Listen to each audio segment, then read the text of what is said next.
ఏమోనయ్యా రేపు రేపు నా దీపం ఉంటుందో ఆరిపోయిద్దో నాకు తెలియదు. ఉంటుందో ఆరిపోయిద్దో కాదు, నీ దీపం ఇంకా పెద్దగా వెలగబోతుందేమో. రేపు దేవుడు ఇంకొక ఆశ్చర్యకరమైన మలుపు తిప్పబోతున్నాడేమో. నువ్వు అసలుకి ఆరిపోయేది అనుకుంటున్న దీపం దావాలనమై వ్యాపించబోతుందేమో. కాదని నువ్వు చెప్తావా?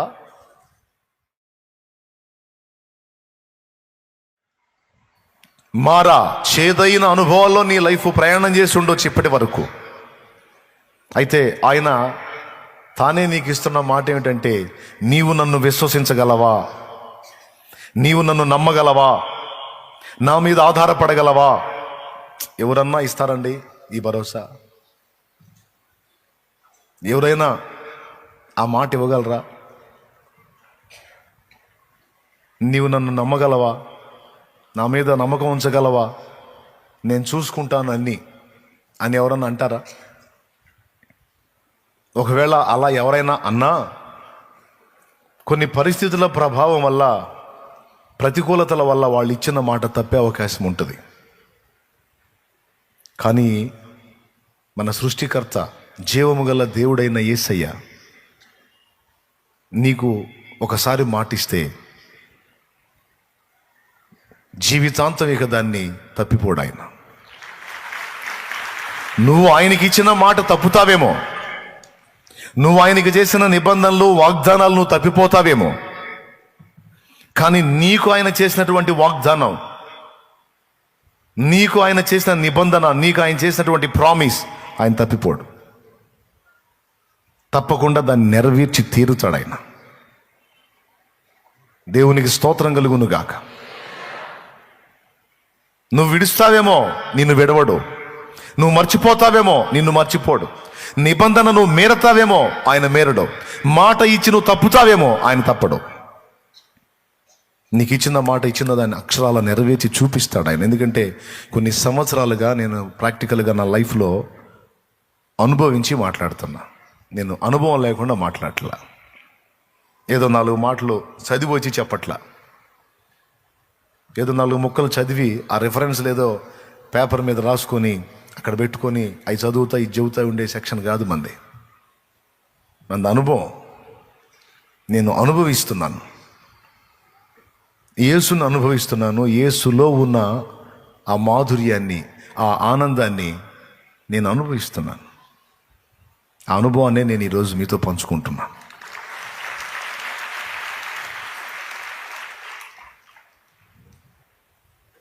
కాయ చేతిలో పట్టుకొని ఇది బాగుంది, ఆ రుచి ఉంది, ఈ రుచి ఉందని చెప్పడం వేరు.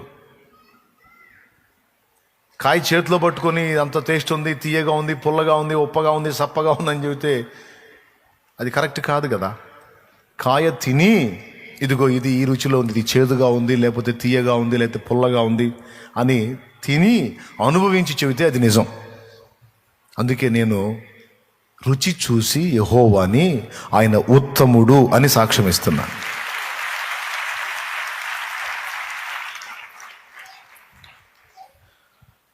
దాదాపు 21 సంవత్సరం పైచిలుకు ఆయన ఏందో, ఆయన వాగ్దానం ఏంటో, ఆయన నడిపింపు ఏంటో, ఆయనలో ఉన్న ఆనందం ఏందో, ఆయనలో ఉన్న మనశ్శాంతి ఏందో నేను అనుభవిస్తున్నా. మీ అందరికీ కూడా చెప్తున్నాను, ఇది 21 సంవత్సరం అనుకోండి. అంతకుముందు ఒక 21 సంవత్సరం నేను లోకానుసారంగా జీవితంలో, ఒక 21 సంవత్సరం లోకానుసారమైన జీవితంలో జీవించాను. ఆ 21 సంవత్సరంలో లేని మనశ్శాంతి, ప్రశాంతత, ఆదరణ, ఆనందం గత 21-22 సంవత్సరాలుగా క్రీస్తులో నేను అనుభవించాను.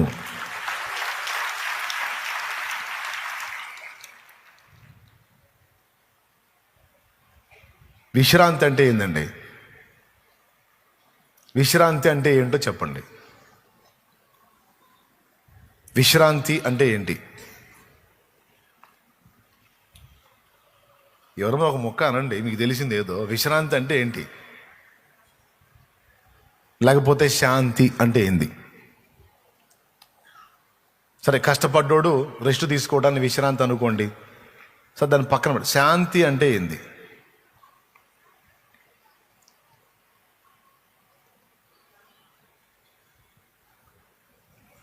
సమాధానం లేకపోతే శాంతి. శాంతి అంటే, సమాధానము అంటే భయము లేని స్థితి. దేవునికి స్తోత్రం కలుగును గాక. ఏం స్థితి? భయము లేని స్థితిని శాంతి, సమాధానం అని చెప్పొచ్చు ఒక కోణంలో. ఇంకా దానికి భక్తులు, పెద్దలు, పండితులు ఇంకా వేరే వేరే నిర్వచనాలు చెప్పొచ్చు. ప్రస్తుత అంశానికి సంబంధించి నా నిర్వచనం నేను చెబుతున్నా. శాంతి అంటే భయరాహిత్యము, భయము లేని జీవితం, భయము లేని స్థితి. దేవునికి స్తోత్రం. బాగా వినాలి. ఇప్పుడు మీకు శాంతి కావాలి అంటే, మీకు శాంతి కలగాలంటే మీరు ఫలానా పని చేయండి, ఫలానా పని చేయండి, ఫలానా పని చేయండి అని లోకంలో మనకి చాలా చెబుతారు. మీరు ధ్యానం చేయండి, మీరు ఇలా చేయండి, అలా చేయండి, మీకు శాంతి కలిగిద్ది అంట. ఫర్ ఎగ్జాంపుల్, ఒకడు తట్టెడ అప్పుల్లో ఉన్నాడు. రేపు తెల్లవారు ఒకడు వచ్చి సామాను బయటేస్తానని వార్నింగ్ ఇచ్చిపోయాడు. తెల్లవారితే వాడు వస్తాడు. వాడు మామూలు మనిషి కాదు, అల్లరి మనిషి, మహారోత. వాడు ఖచ్చితంగా సామాన్లు బయటేస్తాడు, నలుగురిలో ఆరడి పరుస్తాడు. ఈ టెన్షన్లో ఉన్న ఈ మనిషికి నువ్వు ధ్యానం చేయి, నీకు శాంతి వచ్చిద్దంటే వచ్చిద్దా? ఈ కళ్ళు మూసుకొని ధ్యానం చేద్దామంటే ధ్యానంలో ఎవరు కనపడతాడు? దేవుడు కనపడతాడా? రేపు పొద్దున వచ్చే వాడు కనపడతాడా? మీరు చెప్పండి. కళ్ళు మూసి ధ్యానం చేద్దామని మొదలు పెడితే వాడు వచ్చినట్టు, చండాలంగా తిడుతున్నట్టు, సామాన్లన్నీ బయటేస్తున్నట్టు, బజారంతా పోగైనట్టు, ఇదే కదా కనపడిద్ది. ఇంకా ధ్యానంలో శాంతి ఎక్కడా? భయం వెంటాడుతూనే ఉంది కదండి. మరి ఎప్పుడు ఎట్లా వచ్చింది శాంతి? ఆ సిచ్యువేషన్లో ఉన్నవాడికి, ఆ పరిస్థితుల్లో ఉన్నవాడికి శాంతి ఎట్లా వచ్చింది? మీరు చెప్పండి. నేను చెప్పనా? సింపుల్. రేపొద్దున వాడు వచ్చి గొడవ చేయటానికి పూనుకుంటే వాడు కట్టాల్సిన అప్పు నేను కడతాను అని ఒక వ్యక్తి భరోసా ఇస్తే అప్పుడు నిద్రపోతాడు. దేవునికి స్తోత్రం కలుగును గాక. హల్లెలూయా. అప్పుడు అంత అన్నం తింటాడు, హాయిగా నిద్రపోతాడు. ఎందుకంటే నమ్మకస్తుడైన ఒక మనిషి మాట ఇచ్చాడు. రేపు వాడు వచ్చి నిన్ను ఆరడి పరిస్తే అంత అవకాశం వాడికి ఇవ్వను, ముందే వాడిని కంట్రోల్ చేస్తాను. అవసరమైతే రేపు ప్రొద్దుట నేనే వాడి ఇంటికి వెళ్ళి నేను కడతా అమౌంట్, వాడిని నీ దగ్గరికి రాకుండా చేస్తాను, ప్రశాంతంగా ఉండు అంటే అప్పుడు వానికి విశ్రాంతి లేదా శాంతి. ఎంతమంది ఒప్పుకుంటారు? ఆ భరోసా లేకుండా, ఆ నిశ్చయత లేకుండా మనకి ఎన్ని ధ్యానాలు చేస్తే మనకి శాంతి వచ్చిద్దండి? అసలు మనసు కుదిరిద్దా? భార్య భర్తతో అంటది, ఏమంటది? ఏం చేస్తున్నారండి అంటే, ధ్యానం చేస్తున్నాను అమ్మాయి అన్నాడు అనుకో, ఒరే ధ్యానం, నీ ధ్యానం తగలయ్యా జ్ఞానం లేనోడా, ఇప్పటిదాకా చేసింది చాలదా, మళ్ళీ ధ్యానం అనుకుంటా కూర్చున్నా వాడు వచ్చి రేపు చండాలం చేసి పెడతాడు. ఏదన్నా 4 ఇళ్ళన్నా తిరిగి తెలిసిన వాళ్ళని అడిగి ఏదన్నా తీసుకొచ్చి కనీసం 1,00,000 కాకపోతే ఒక 50,000 అడిగి తగలబెట్టాలి కదా అని ఇక ఆమె లేచిద్ది. మహాజ్ఞానం బోధించేది ఒక రేంజ్లో. కాబట్టి కుదరదట్లా. ఇక్కడ ఏంటంటే భరోసా కావాలి, నిశ్చయిత కావాలి. నేనున్నాను, నన్ను నమ్ము, నిశ్చయముగా నేను నీకు తోడై ఉన్నాను అనే ఒక వ్యక్తి కావాలి. ఆ వ్యక్తిని ఎరిగి, ఆ వ్యక్తిని ఆనుకొని, ఆ వ్యక్తి మీద ఆధారపడి జీవించిన జీవితాల్లో కోట్ల కొలదిగా ఈరోజు సాక్ష్యాలు ఇస్తున్నాయి. వేదన లేదు, శోధన లేదు, వేదన లేదు, శోధన లేదు, నీ హస్తం విడువనయ్యా, నే నీ హస్తం విడువనయ్యా. భయమన్నది లేనే లేదు, భయమన్నది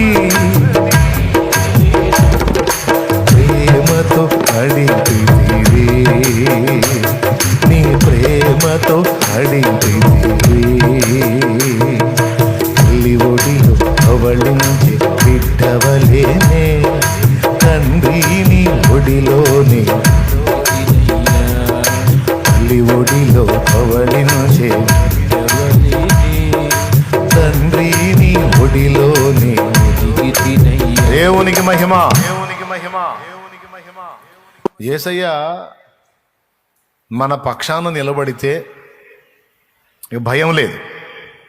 నేను చెప్పాలి, ఆయనే చెబుతున్నాడు, మీరు ఇంకనూ నమ్మిక లేక ఉన్నారా, మీరు ఎందుకు భయపడుతున్నారు? నా మీద నమ్మకం కుదరలేదా నీకు? నా మీద భరోసా ఉంచలేకపోయావా? ఈరోజు ప్రతి మనిషికి ఏదో ఒక విషయంలో భయం వెంటాడుతూనే ఉంది. సమస్యలని బట్టి, అప్పుల్ని బట్టి, శరీర రోగాలను బట్టి, ఇంట్లో పరిస్థితులను బట్టి, చేసిన ప్రయత్నాలు విఫలం అవటాన్ని బట్టి, ఇంటికి పెద్ద దిక్కులుగా ఆధారాలుగా ఉన్నటువంటి ఆ వ్యక్తులు పోవటాన్ని బట్టి, నిలవరమైన నివాసం లేని దాన్ని బట్టి, సరైన ఉపాధి లేని దాన్ని బట్టి, చేసే ప్రయత్నాల్లో వరుసగా నష్టాలు వస్తున్న దాన్ని బట్టి, ప్రయత్నాలన్నీ విఫలమవుతున్న దాన్ని బట్టి, ఈ బ్రతికే ఈ 4 రోజులకి ఎన్ని ఒత్తిళ్ళో, ఎన్ని టెన్షన్లో, ఎంత ప్రెజరో మనుషులకి. భయం గుప్పెట్లో బతుకుతున్నాడు. యేసు ప్రభు మన రాజాది రాజు. ఆయన మనకి భరోసా ఇస్తున్నాడు. నేను మిమ్మల్ని శాంతిలోనూ విశ్రాంతిలోనూ ఉండమని నేను చెప్పా. మీరేలా కలవరంలో ఉంటున్నారు? దేవునికి స్తోత్రం. మీరెందుకు భయం గుప్పెట్లో బతుకుతున్నారు? మీరు భయంలో బతుకుతున్నారు అంటే ఏదో నా పేరు పెదాల మీద ఎత్తుతున్నారు, కానీ నా మీద మీకు సరైనటువంటి నమ్మకం లేదు. ఇప్పుడు రేపుని నీ కళ్ళ ముందు ఉంచాడా, మరుగు చేశాడా? రేపటిని అందరు నోరు తెరిచి చెప్పండి. రేపటిని మరుగు చేశాడా, లేకపోతే నీ ముందు ఓపెన్ చేసి పెట్టాడా? మరుగు చేసిన దాన్ని ఎందుకు ఓపెన్ చేయడానికి ట్రై చేస్తావు అంటాడు ఆయన. నేను దాన్ని ఇంగ్లాండ్ కవర్ వచ్చేది ఐడియా ఉందా? మనం ఇప్పుడు కూడా ఉందా కదా, రన్నింగ్లో ఉందా ఇప్పుడు కూడా ఇంగ్లాండ్ కవర్? గమ్ వేసి అంటించి పంపిస్తారు. ఉత్తరాలు 2 రకాలు. డైరెక్ట్ కార్డు వచ్చింది, అది లోపట వెలపట బయట కనపడుతుంటుంది. ఇంగ్లాండ్ కవర్ అట్ట కాదు, బయటికి అడ్రస్సే ఉంటుంది, లోపల లెటర్ మొత్తం మ్యాటర్ అంతా ఉంటుంది. గమ్మేసి అంటిస్తాడు. ఇక్కడ దేవుడు ఏం చెప్తున్నాడంటే, నీ రాజు 365 లెటర్స్ నీకు ఉంటాయి. స్తోత్రం. ఏ రోజుకు ఆ రోజు ఓపెన్ చేయి అంటున్నాడు ఆయన. ఇప్పుడు మొదలు పెడతావు, రేపు అయిపోయింది. రేపు లెటర్ రేపు ఓపెన్ చేస్తాం. ఎల్లుండి వచ్చింది, ఎల్లుండి లెటర్ ఎల్లుండే ఓపెన్ చేయాలి. ఆల్రెడీ నిన్నటి లెటర్ నీకు తెలుసు, ఎల్లుండి లెటర్ కూడా ఆ రోజు ఓపెన్ చేస్తావు కాబట్టి ఆ రోజు తెలుసుద్ది. ఆయన ఏం చెబుతున్నాడంటే, నిన్నటి లెటర్ను బట్టేమో కృతజ్ఞతలు చెప్పు. ఆ రోజు లెటర్ ఏ రోజైతే నువ్వు ఓపెన్ చేయమని చెప్పాడో ఆ రోజు లెటరు ఏదైతే ఉందో దానిలో నీకు ఇచ్చినటువంటి అవకాశాన్ని బట్టి ప్రభు పని చేయి. ఇక రేపటి లెటర్ గురించి ఆయన చెప్పే మాట ఏంటంటే, విశ్వాసం ఉంచు.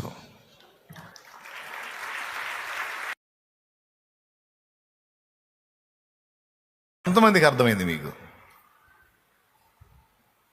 ఏం అర్థమైంది?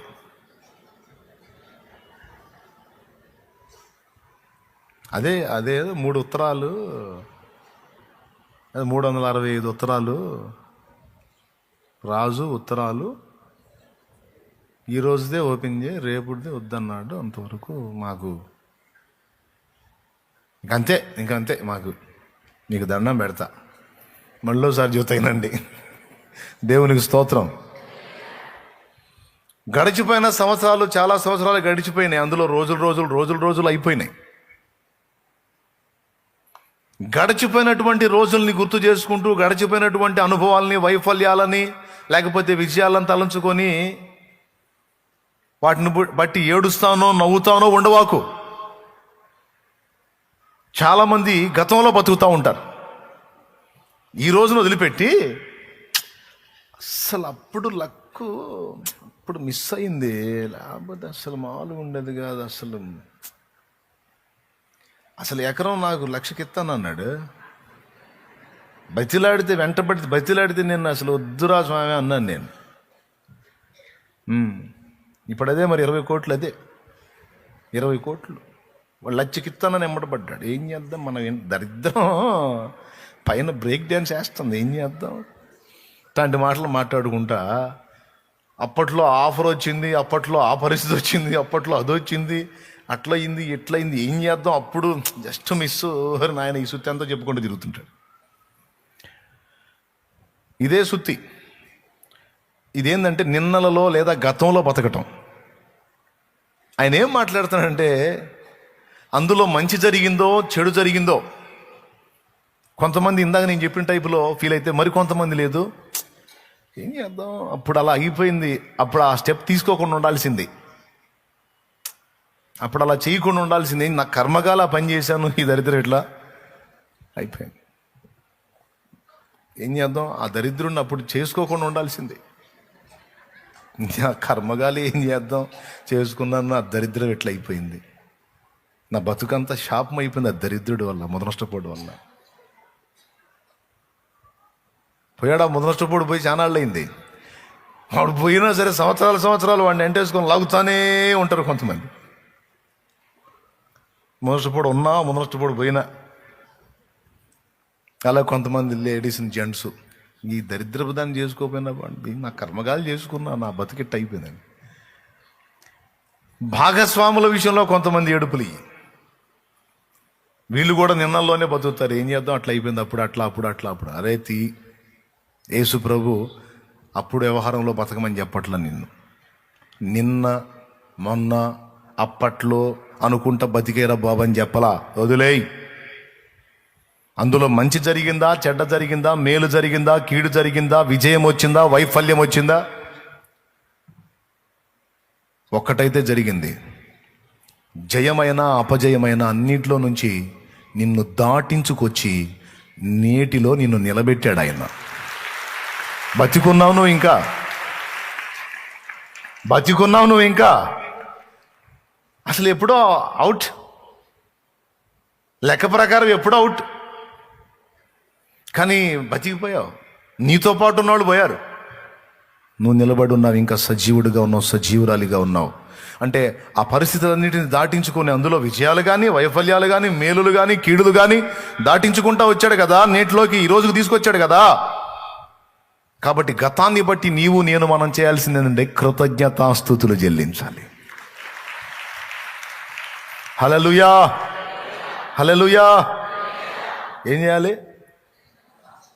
అందులో నువ్వు పడ్డావా, లేచావా, రాంగ్ స్టెప్ వేసావా, రైట్ స్టెప్ వేసావా, మంచి చేసావా, చెడ్డ చేసావో వదిలేశాడు, క్షమించేశాడు. దోషాలు చేసావా, ఆయన రక్తంతో కడిగి పరిశుద్ధపరిచాడు. స్తోత్రం, హల్లెలూయా. లేకపోతే ఏదైనా వైఫల్యాలు చెందావా, ఆ వైఫల్యాల వేదంలోంచి నేను దాటించుకొచ్చాడు ఈ రోజుకి. కాబట్టి నీకు ఇంకా 2 రోజులు ఉంది. ఒక రోజు అయిపోయింది నిన్న, నీకు ఈ రోజు ఉంది, నీకు రేపు కూడా ఉంది. ఆమేన్. కాబట్టి దేవుడు చెప్తున్నది ఏంటంటే నిన్నటిని బట్టి కృతజ్ఞతలు చెప్పు. ఇచ్చిన ఈ రోజుని సార్థకమయ్యేటట్టు వాడుకో. 2, ఇచ్చిన ఈ రోజుని అర్థవంతంగా వాడుకో. మరి ఇక రేపటి సంగతి ఏంది ప్రభు అంటే, నా మీద భరోసా ఉంచు. పర్లేదు, ఫ్రీగా ఉండు. నాకెళ్ళి చూడండి, మప్పిగా ఉందని పండుకున్నాడులే, కళ్ళిచ్చొద్దు. నాకెళ్ళి చూడండి. ఎన్నేళ్ళు సరిగ్గా చెప్పండి. 3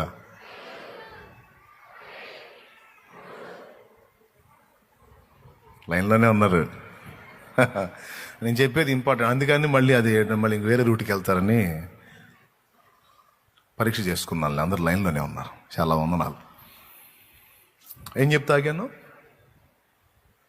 నిన్నటి బట్టి ఏం చేయాలి? నిన్నటిని బట్టి ఆయన ఉపకారములు గుర్తు చేసుకుని కృతజ్ఞతలు చెల్లించాలి..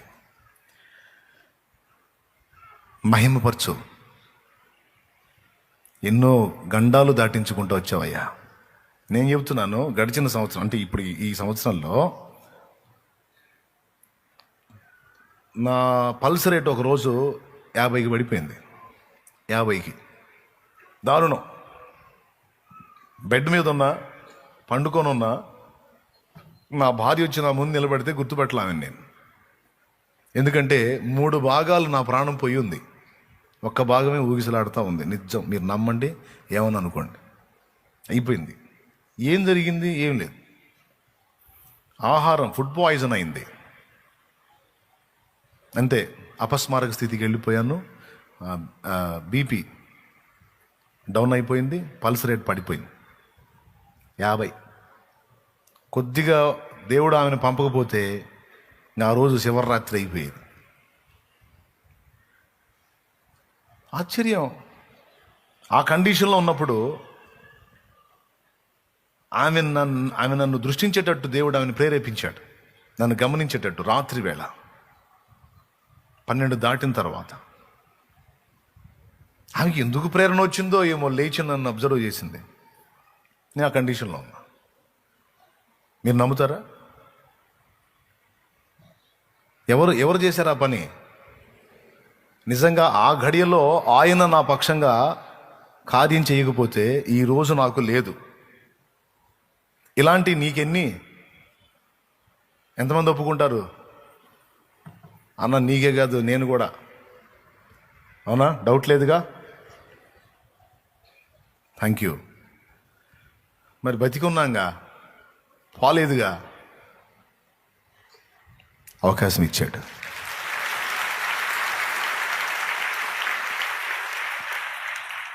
దేవునికి స్తోత్రం కలుగును గాక. చెప్పు గట్టిగా. ఛాన్స్ ఇచ్చాడు. కాబట్టి నిన్నటిని బట్టి దేవునికి ఏం చేయాలని చెప్పాను? కృతజ్ఞతాస్తుతులు చెల్లించాలి. ఈరోజు నేను చేయాలి?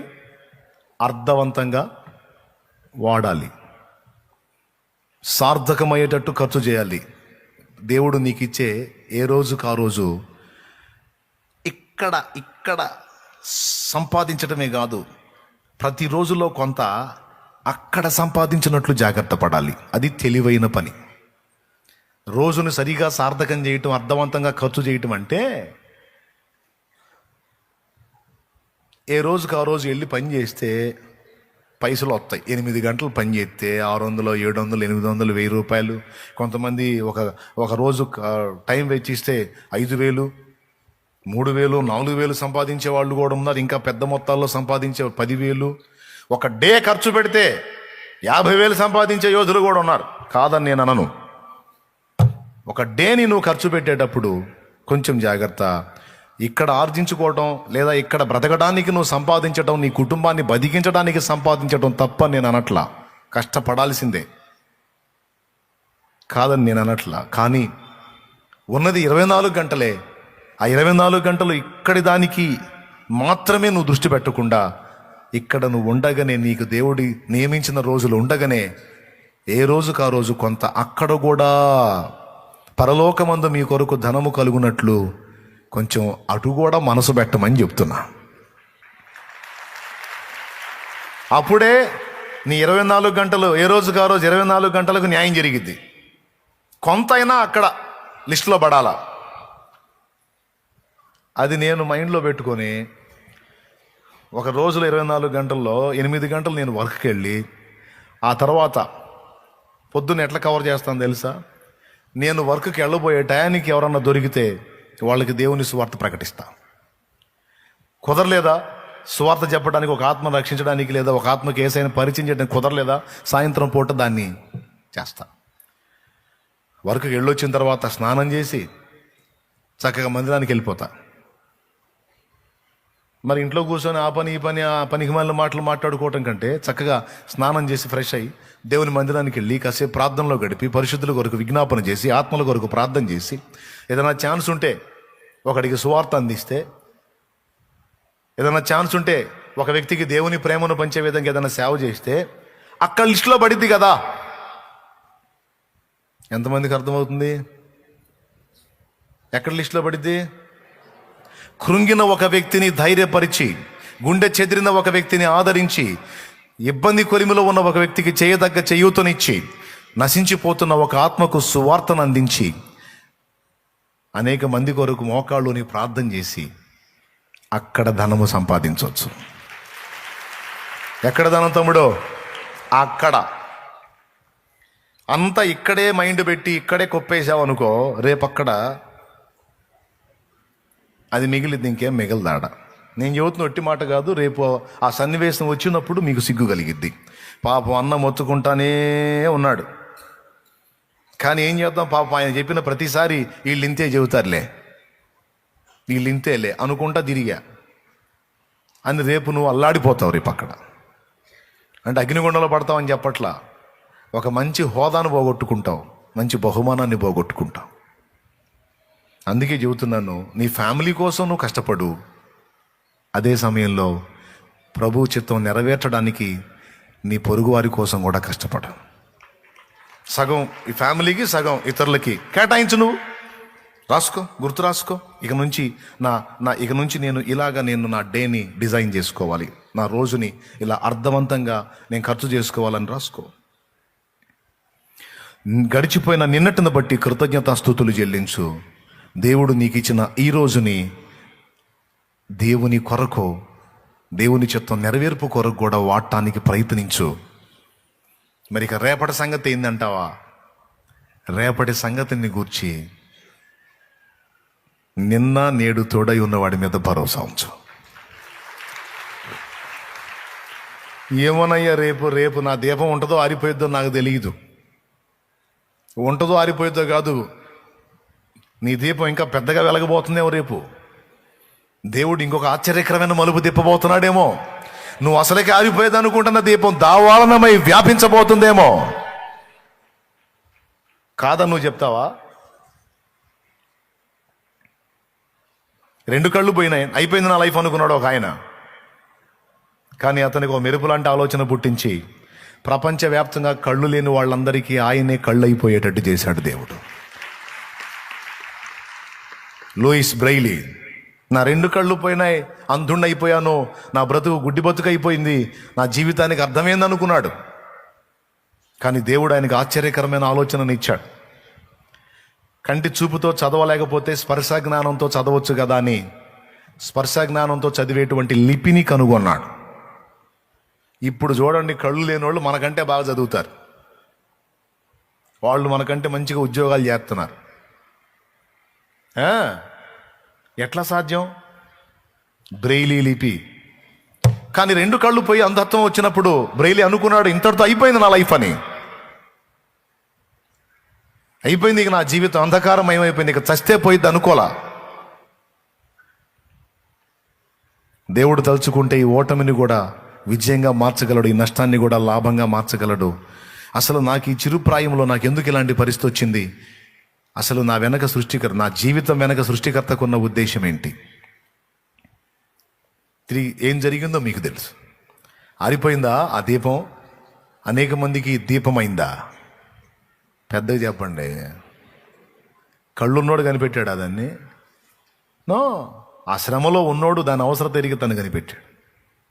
ఆయన లూయిస్ బ్రెయిలీ, ఆయన కనుగొన్నది ఆ లిపి. బ్రెయిలీ లిపి అంటే కళ్ళు లేని అందులు ఈరోజు దాన్ని స్పర్శ జ్ఞానంతో చదివి మనకంటే అద్భుతంగా మనగాళ్ళు అయ్యారు. ఏమర్థమవుతుంది? రేపటి రూపం నీకు తెలుసా బ్రదర్, సిస్టర్? రేపటి రూపం నీకు తెలుసా? నో, దేవుడు దాన్ని భద్రం చేశాడు. కొంతమంది రేపటి పేపర్ని ఈరోజే ఓపెన్ చేసి చూసుకొని గందరగోళం అయిపోతారు. నో, అది అదనపు బరువు మోస్తున్నావు నువ్వు. బాయ్, ఏం చేస్తున్నావు? అదనపు బరువు మోస్తున్నావు. దేవుడు ఏం చెప్పాడు? నా మీద భరోసా ఉంచు, నేను చూసుకుంటా. ఇంతకీ ఆ లెటర్లో ఏముంది? ఏ రోజుకి ఆ రోజు ఓపెన్ చేయమన్నాడుగా. ఓపెన్ చేసిన ప్రతి లెటర్లో ఏముంటుందో తెలుసా? నేను నీకు తోడై ఉన్నాను, భయపడుగా అని ఉంటుంది.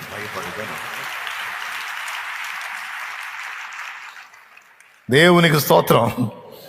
ఏ రోజుకి ఆ రోజు లెటర్ విప్పితే ఏముంటుంది తెలుసా? నేను నీకు తోడై ఉన్నాను, భయపడకు.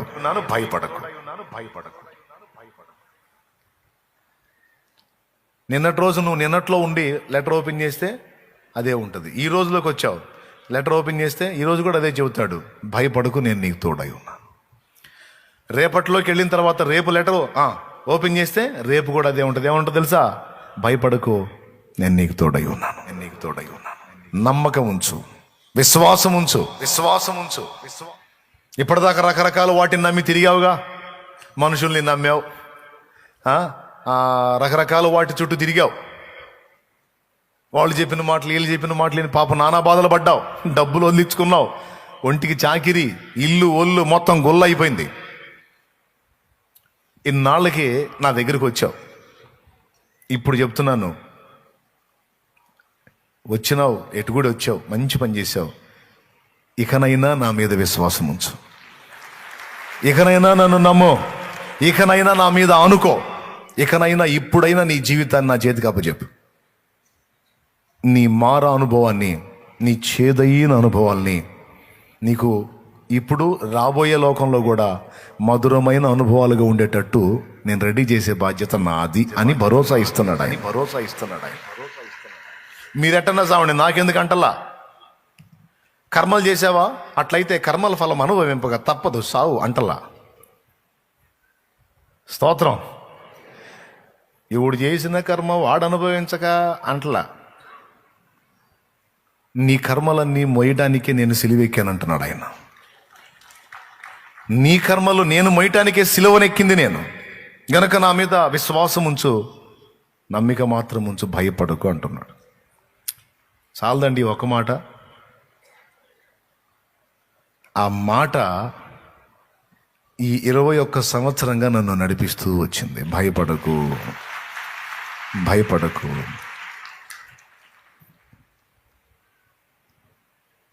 ప్రియులారా, ఈ మాటలు ఇంతగా మీకు ఎందుకు చెప్తున్నానంటే, ఈరోజు భయం గుప్పెట్లో బతుకుతున్నారు చాలామంది. ప్రభువుని ఎరగనోడు బతికాడంటే అర్థం ఉంది, కానీ ప్రభువుని ఇరిగినవాడు విశ్రాంతిలో ఉండాల్సింది, ప్రభువుని ఇరిగినోడు కూడా భయంలోనే బతుకుతున్నాడు. సామెతలో మాట ఉంది, భయపడుట వలన మనిషికి ఉరి వచ్చును అని ఉంది. భయపడాల్సిన వాడికి ఒక్కడికి భయపడితే నువ్వు ఇక దేనికి భయపడాల్సిన అవసరం లేదు తమ్ముడు. భయపడాల్సినోడు, మనం భయపడాల్సినోడు ఒక్కడే. ఎవరో? మన సృష్టికర్త. ఆయన మాట మీరడం విషయంలో భయపడాలి, ఆయన ఆజ్ఞ తప్పిపోయే విషయంలో భయపడాలి, ఆయనకు నచ్చని పనులు చేయడానికి బరి తెగించేటప్పుడు భయపడాలి. ఆ విషయంలో మనం బ్యాలెన్స్ అయ్యామంటే ఇక ఎంతటి దానికైనా నువ్వు భయపడాల్సిన అవసరం లేదు. నీకు రివర్స్లో ఉన్నాయన్నీ నీకు అనుకూలంగా మార్చే పని అయింది. దేవునికి స్తోత్రం కలుగును గాక. ఎంతమందికి అర్థమైంది? ఆయన మారు మనసు పొందు అన్న విషయాల్లో నువ్వు మారు మనసు పొందాలి. ఇదిగో అది నీకు క్షేమం కాదు, అది వదిలేయి అని ఏ ఏ విషయాల్లో అయితే దేవుడు నీకు సూచిస్తున్నాడో వాటిని వదిలే విషయంలో నువ్వు భయపడి తొందరగా వాటిని వదిలించుకోవాలి, వాటిని వదిలేయాలి. దేవుని మాట తీసుకునే విషయంలో నీకు భయం ఉండాలి. దేవుని మాటను నెరవేర్చే విషయంలో భయంగా నువ్వు ఆ పాయింట్ని గుర్తుపెట్టుకొని నెరవేర్చాలి. ఎందుకంటే ఆయన నీకు కీడు చెప్పడు. ఆయన ఏది చెప్పినా, తన గ్రంథంలో ఏది నీకు సూచించినా 100కి 100% నీ మేలు కోరే చెబుతాడు ఆయన. ఆయన నీకు ఇచ్చే ఆజ్ఞ అంతా కూడా నిన్ను ప్రేమించి నీకు క్షేమం కోసమే. మనమేదో పాప పనులు చేస్తే ఆయనకేదో ఇబ్బంది అయిద్దని కాదు. మనం పాప పనులు చేస్తే దానివల్ల మనకొచ్చే శాపం ఏంటో ఆయనకు తెలుసు కాబట్టి వద్దన్నాడు. గనుక అదొక్కటి బ్యాలెన్స్ చూసుకుంటే ఇక దేన్ని లెక్క చేయాల్సిన అవసరం లేదు.